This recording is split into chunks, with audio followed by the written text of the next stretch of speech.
Hello viewers, yes it's Peter Elgo again. This time I'm relegated to the bedroom.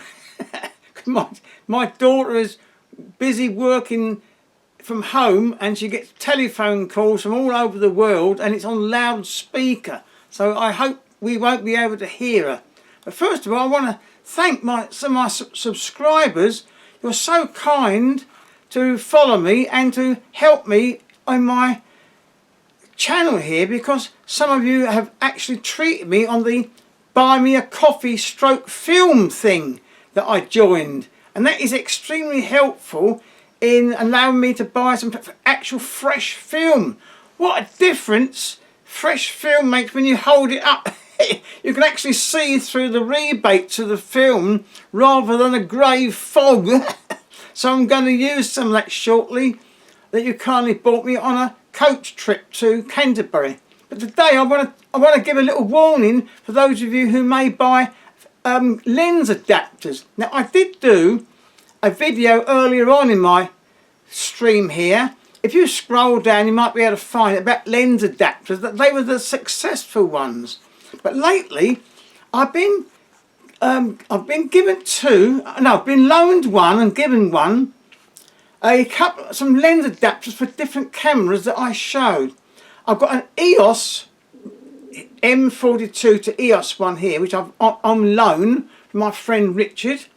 I've got a one for M42 to Olympus OM1, again on loan from my friend Richard, and I've got a Minolta to M42, which was kindly donated by my mate Aidan on my YouTube channel. He sent it to me. Well, I had a go with it, but I found out there's some difficulties with using these three particular adapters. So what are these difficulties and the warnings if you want to get one? Well, first of all, we'll try and show you the EOS one. It's not an FD, it's the EOS, because it's a bigger hole, a bigger flange rather. That hole is to fit your M42 screw thread lenses. So I tried it on my EOS 1000 FM camera here from the 1990s that a lady kindly gave me from Billericay, and she hadn't used it since the 1990s. There was a film inside. Couldn't believe it. I had developed the film and scanned it and sent them some results. They was over the moon. Well, I tried it. So we'll take off the lens here and we'll get the M42 lens, which is with a Pentax lens here. I'll just show you a Pentax one. But it's at 105 2.8 Takuma. Mustn't drop anything, otherwise it gets expensive. So we screw that in. See? There we are. Now you have to use manual aperture setting. There's a little lever on here which has got M and A on it. Manual setting for the aperture, not exposure, for the aperture, and automatic. So we see it's M. So as you turn the aperture, your lens will stop down to the aperture that you choose.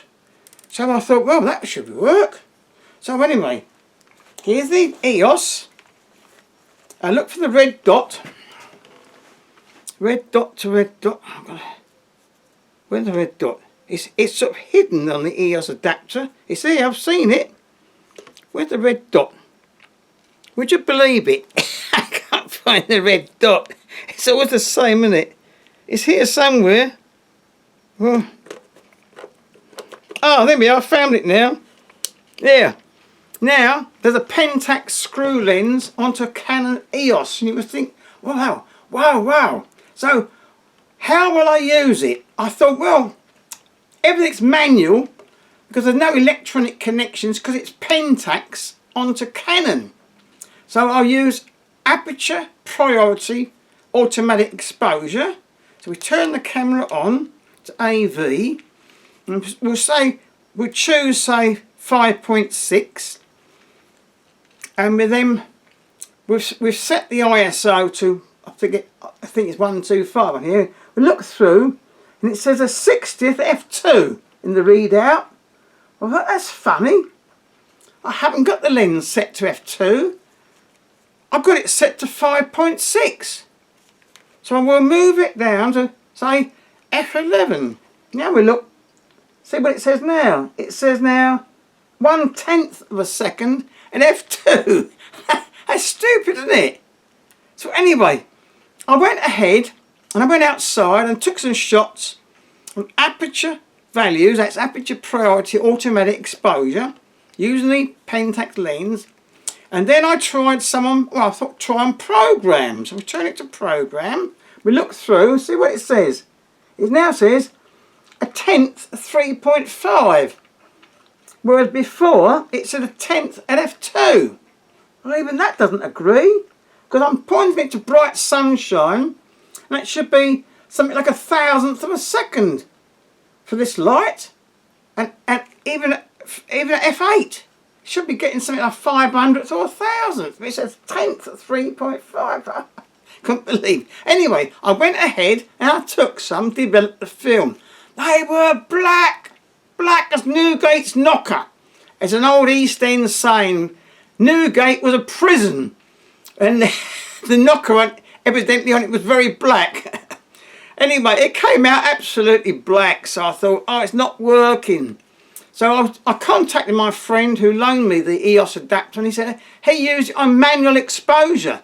So I tried on manual exposure here, turned it to manual, and I set it to, say, f8 again, and I looked through it, and I tried to line up the readout with the shutter speed. It now says a 90th at f2, but you can't get the readout with the little cursor going across for manual exposure. So that was no good. So anyway, I tried some using my trusty handheld Western exposure meter set to 125 ASA film, and I did a reading for f8 or 5.6 and I set the shutter speed what it told me, and they all came out perfectly. So you can't use the EOS adapter with any of the EOS camera settings because it doesn't work. You have to use a separate exposure meter for that adapter. Now to get it off, it's a bit difficult. You have to, oh, it comes off here. I did put a tiny amount of lubrication because you twist it, you can get it off easy. So we put that one down. And the next one, my friend Richard said, oh, I've got one for Olympus.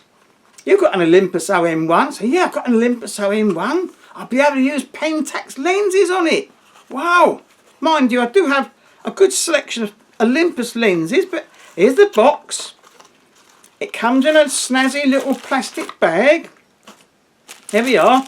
This is the Olympus M42 screw thread adapter. There we are. So we'll find the Olympus.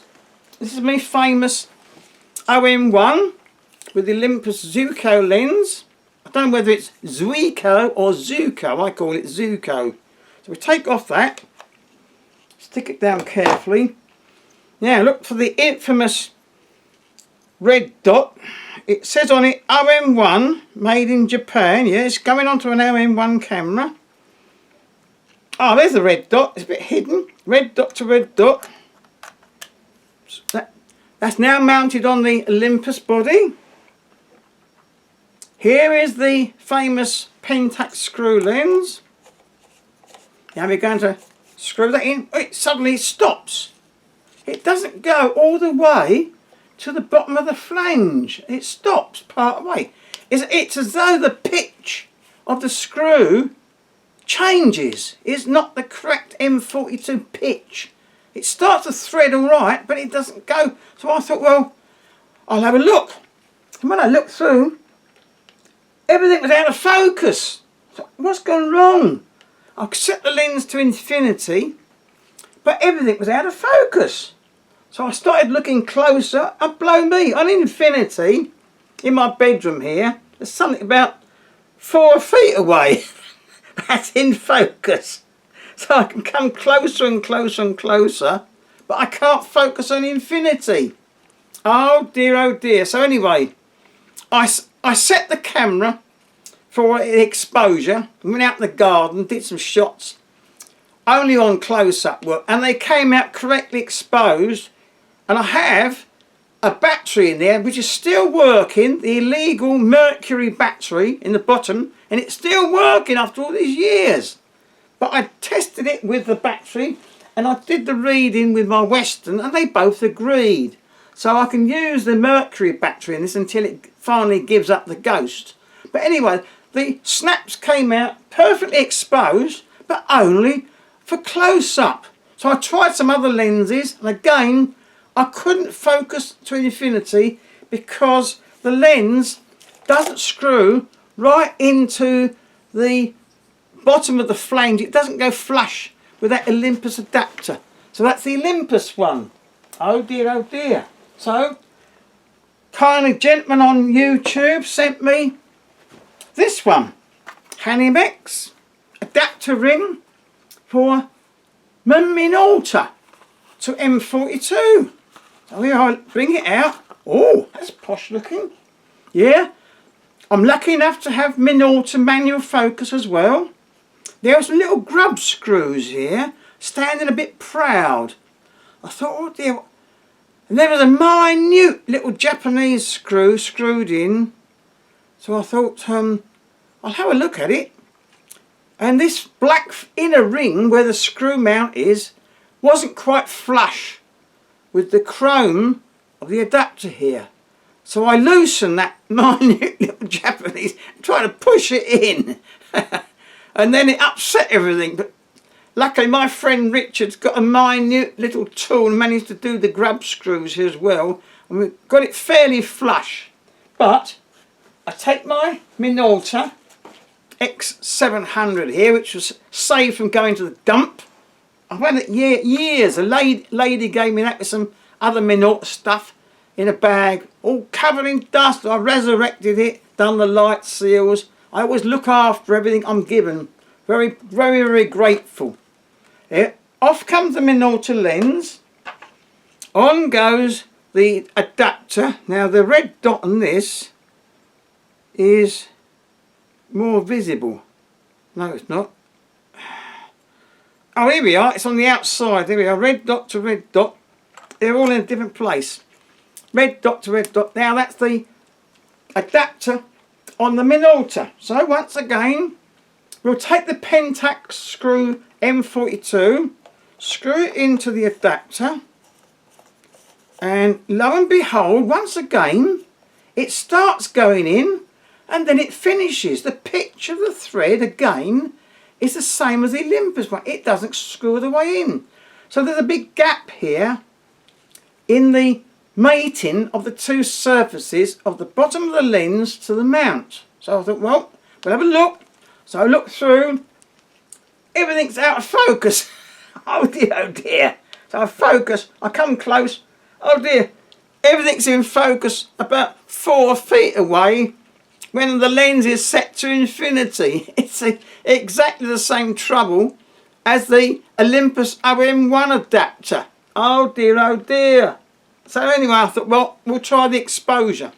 Now on the Minolta X700, we got here this little dial, and you're going to have A in red, which is aperture priority. So I thought, well, we'll try the automatic exposure. So I set it to something like 5.6 or whatever on the lens. Of course, it goes dark when it's stopped down, doesn't it? Because you're using manual exposure. So I took some snaps, and they all came out well exposed, but only for close-up. So in this case, the camera automatic exposure works. Unlike the Canon, which gives weird readouts, this one will work with automatic exposure. Or if you have a Minolta SR series without automatic shutter, electronic, you can use your Western or a Synchronic, whatever meter, or you can guess the setting using the Sunny 16 rule. You can do that, but at least with the X700, the automatic exposure came out well. The only problem is you can't focus the lens to infinity. So the warning is, if you get these adapters, be aware of that problem, because you won't be able to take pictures at infinity, only for close-ups. So, with that little warning, I'll sign off for this video. And luckily, I didn't hear my daughter on the loudspeaker phone receiving phone calls from all over the country this time. See you next time, and many thanks for those who contribute to buy me a coffee stroke film. Thank you very much, folks.